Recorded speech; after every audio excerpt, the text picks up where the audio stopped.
84 लाख योनियों में एक प्रेत योनि है। प्रेत योनि में भी कई प्रकार हैं, ब्रह्म राक्षस और अग्नि बेताल चुड़ैल, कई कई ऐसा जो महान कष्ट देने वाले हैं। अगर आप भगवद आश्रित होकर भजन नहीं करेंगे तो आप ऐसी अशुभ योनियों को प्राप्त होंगे। तो जो भूत प्रेत आदि का शरीर होता है वो वायु प्रधान होता है।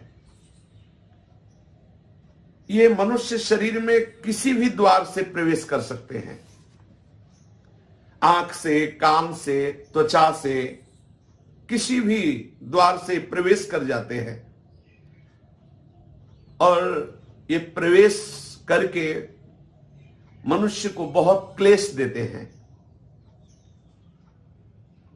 जब किसी के ये शरीर में प्रवेश होते हैं तो इनका वास होता अहम की वृत्ति में। मैं इसमें तो जीवात्मा वास करता, तदात्म भाव जीवात्मा करता उस अहंकार में, मैं में। लेकिन उस अहम की वृत्ति में ये प्रेत जाकर के अपना वास बना लेता है और वहीं से वो समस्त इंद्रिय आदि पर शासन करता है। वो जैसा चाहता है वैसा व्यवहार उससे कराता है, इंद्रियों को अपने अनुसार चलाता है। फिर वो प्रेत कभी कभी कर्मों का भोग प्रकट होने पर एक शरीर में कई प्रेत आकर के वास कर देते हैं और उसको महान कष्ट देते हैं। पर यह है कि भूत प्रेत सबको नहीं सताते। ये स्वतंत्र नहीं कि जिसको बनाया उसके ऊपर चढ़ गए, उसे क्लेश देने लगे। ये मल द्वार से, मूत्र द्वार से, नेत्र द्वार से, घ्राणेन्द्रिय के द्वार से, श्रवणेन्द्रिय के द्वार से, त्वगेन्द्रिय से ये प्रवेश कर जाते हैं। अहम वृत्ति में जाकर के इंद्रियों पर शासन करते, नाना प्रकार के क्लेश उस शरीर को देते हैं। लेकिन ये हर एक शरीर में प्रवेश नहीं हो सकते,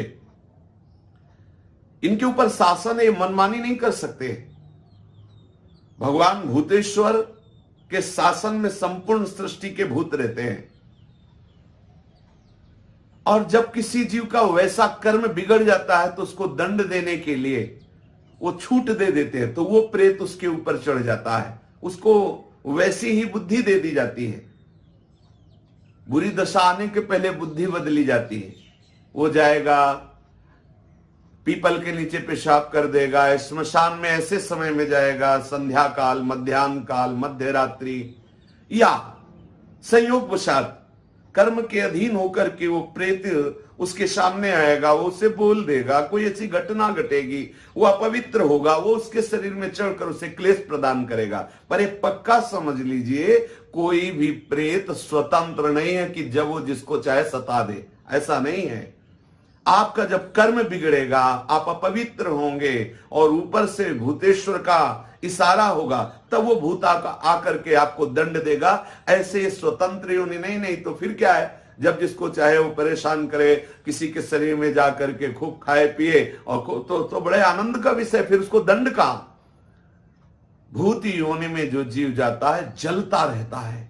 यद्यपि इतने समुद्र नदी आदि हैं, वो जल नहीं पी सकता, कितने वृक्षों में फल है, फल नहीं खा सकता, कितना भोजन दुकानों में है, वो एक चख नहीं सकता, खा नहीं सकता, वो भूखा प्यासा चिल्लाता रहता है। जब कोई ऐसा पापात्मा, मलिन, अपवित्र शरीरधारी और ईश्वर का इशारा होता है, उसके कर्म बिगड़े हुए जो सामने शरीरधारी आया, तो इशारे पर फिर उसके शरीर में पहुंचता है, फिर उसको जो जल आदि मिलता है उससे वो तृप्त होता है। मनुष्य का कोई बुरा कर्म का जो भोग आता है तभी इनका संयोग होता है। भूत प्रेत उसमें तभी प्रविष्ट हो सकते हैं। ऐसा नहीं है कि वो मनमानी किसी को भी वो सतावे, किसी को भी वो दंड दे। कर्मों का भोग जब तक बना रहता है तब तक उनके शरीर में रहते हैं। जहां कर्म भोग समाप्त हुआ, कोई ना कोई निमित्त बनेगा, उसको भागना पड़ेगा। ऐसा नहीं कि किसी शरीर में वो बहुत काल तक बराबर रह सके। यदि रह रहा है तो कोई ना कोई कर्म भोग उसका है जो उसको निपटा रहा है। भूत प्रेत कभी कभी संत महात्माओं के सामने भी देखे गए हैं। ये भूत प्रेतों का कर्म समाप्त होने का समय आता है, उनकी योनि समाप्त होने का समय आता है, तब वो संतों के समीप जाते हैं। जो भजनानंदी, भगवत प्राप्त महात्मा या भगवत प्राप्ति की प्रबल लालसा वाले संत जन है, इनके दर्शन से, इनके संभाषण से उनके सानिध्य में आने से उसके सारे कर्म जो प्रेत योनि बनाने के हेतु हुए थे वो सब नष्ट हो जाते हैं और वो मुक्त हो जाता है प्रेत योनि से। इसीलिए संतों के सामने जाते हैं। ऐसी अशुभ योनियां तुम्हें कभी सताए ना, इसके लिए बहुत सुंदर उपाय है। शास्त्र वेत्ता महापुरुष कहते हैं कि पहली बात तो जैसे वृक्षों में है कोई कील गड़ी हो, तो यदि आप भगवत शरणागत हैं, गले में कंठी है, तिलक लगाए हुए, नाम जप कर रहे, तो अगर उस वृक्ष से कील उखाड़ेंगे तो आपके ऊपर कोई आक्रमण प्रेत योनि नहीं करेगी। हो सकता है वो कील किसी ने प्रेत को वहां अभिमंत्रित करके कील दिया हो और आपने इसे खिलवाड़ में कील निकाल दिया, संयोग आपका कर्म संयोग बना, तो वो फिर आपके ऊपर। या कोई बोतल जैसे है वो जमीन में गड़ी हुई है, उसमें प्रेत आत्मा को कील दिया गया किसी तांत्रिक ने, वो आपके द्वारा निकाली गई या फोड़ी गई तो आपके ऊपर हावी हो जाएगा। ऐसा होने पर भी यदि आप गले में कंठी धारण किए हैं, नाम जप कर रहे हैं, तो ये भयानक प्रेत योनि आपका स्पर्श नहीं कर सकती, प्रकट भले हो जाए, उसकी इतनी सामर्थ्य नहीं कि वो आपका स्पर्श कर सके। प्रेत योनि तभी आक्रमण करती जब आप अपवित्र होंगे, मुंह जूठा होगा, आप अपवित्र होंगे, आप भगवत विस्मरण किए होंगे, गले में कंठी नहीं होगी, आप भगवत आश्रित नहीं, तभी ऐसा होता है। एक प्रातःकालीन बेला पर घूमने गए थे तो एक भयानक प्रेत प्रकट हुआ, तो घबरा गए, गिर गए।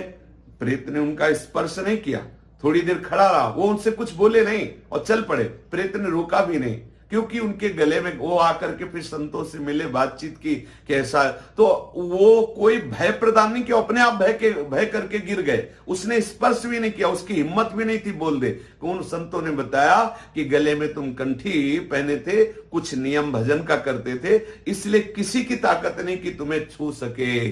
भगवान नाम में, भजन में बड़ी सामर्थ्य है।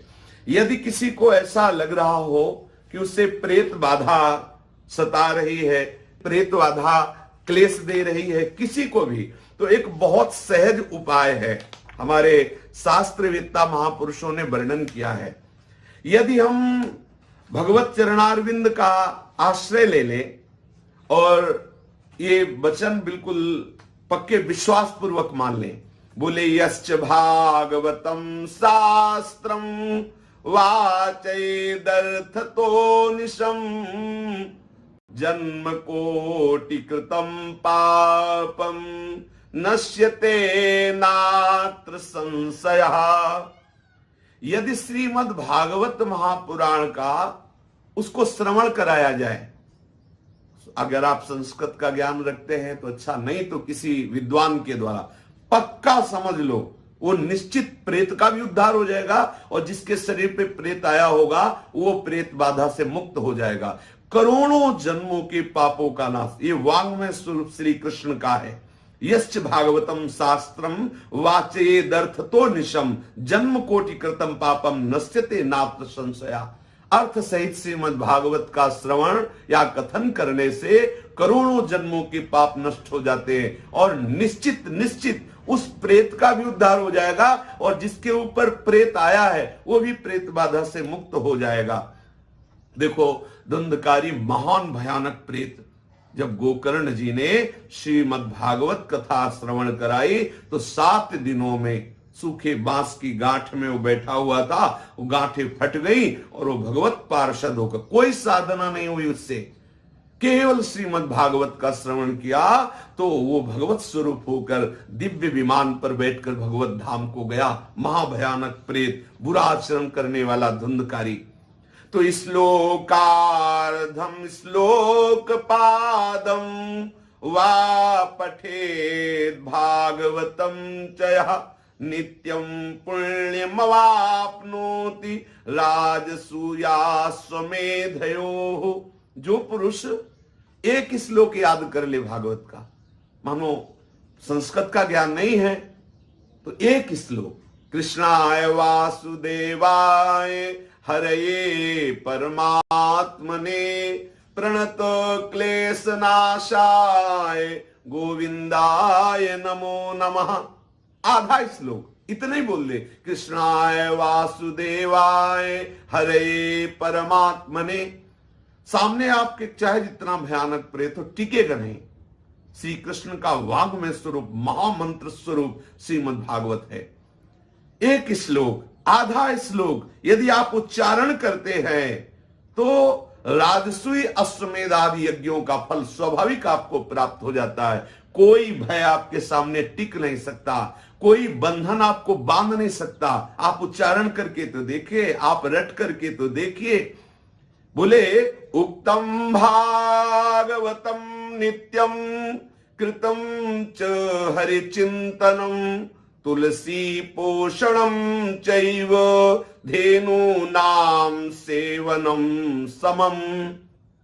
ये महामहिमा में उपाय है जो श्रीमद् भागवत के श्लोक का, श्री ठाकुर जी की सेवा, उनका चिंतन, श्री प्रिया प्रीतम की सेवा, राधा नाम की सेवा, ठाकुर सेवा, शालिग्राम सेवा, इनका चिंतन, या तुलसी जी का सिंचन, तुलसी जी की आरती, तुलसी जी की सेवा, गौ माता की सेवा, ये जो करता है तो कभी उसे कोई बाधा परास्त नहीं कर सकती।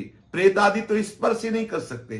जो ठाकुर सेवा करते हैं, गले में तुलसी धारण करते हैं, श्रीमद् भागवत का श्लोक याद किए हुए हैं, और जो हरि चिंतन करते हैं, गौ को ग्रास देते हैं, चारा देते हैं, सेवा कर, ऐसे पुरुषों को प्रेत छू नहीं सकते।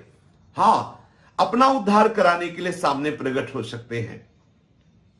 बोले अंत काले तु ये नैव श्रूयते सुख शास्त्रवाक् प्रीत्या तस्यैव वैकुंठम गोविंदोपि प्रयच्छति। यदि किसी का शरीर पूरा हो रहा हो और आप उसको भागवत के श्लोक सुना दे, वो सीधे प्रभु के धाम को जाएगा। बड़ी महिमा है।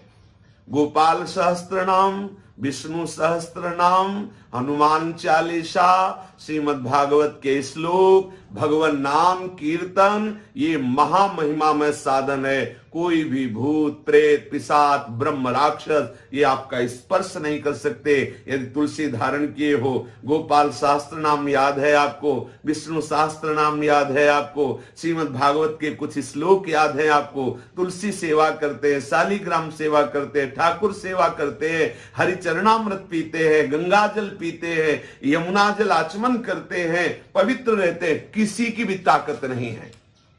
भगवान नाम कीर्तन करने वाले को कोई सामर्थ्यशाली त्रिभुवन में नहीं जो परास्त कर सके।